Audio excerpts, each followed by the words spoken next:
¿De cuántas maneras se puede conocer la ciudad de Valencia? ¿Con qué ojos se puede mirarla? Hay muchas posibilidades.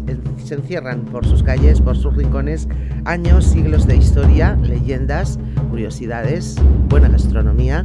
Y todo esto es un paquete turístico importante, cultural también, que nos lleva a conocer a dos personas, a dos invitados que hoy están con nosotros, Paulino Moya Rodríguez y Yago Pérez Llopis. Bienvenidos a los dos.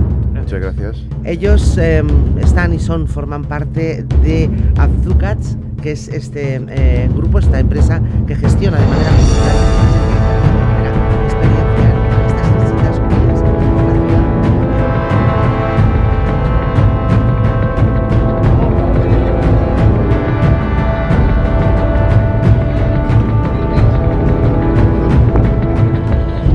Relacionado con un juego de tronos.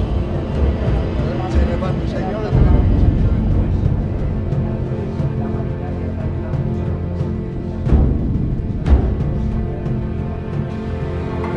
Aquí ahora se ha terminado de hacer toda la pastelería y por último se está haciendo lo de la temporada, los huesitos de santo. Esto es de cacao, lleva una cremita de chocolate, este de crema de café, este blanquito. No solo se dedicaban al precio, la mayoría de artesanos sí vendían productos, orfebres, sastres, etcétera, ya lo hablaremos.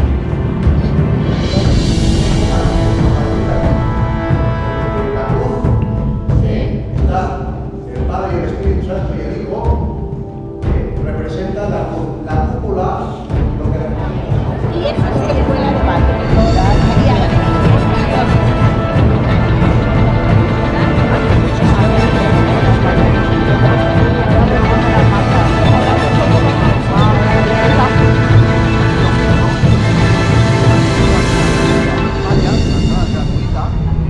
La segunda pinacoteca de España después del Prado, gracias a las obras de San Pedro Mártir. Se quemó bien,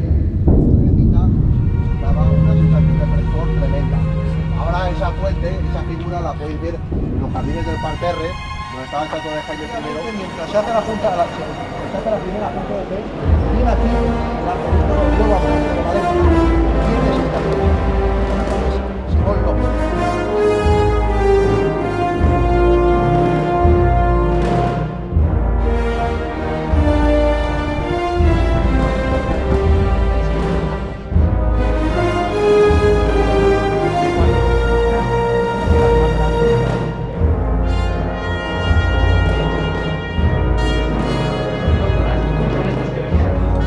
Blanco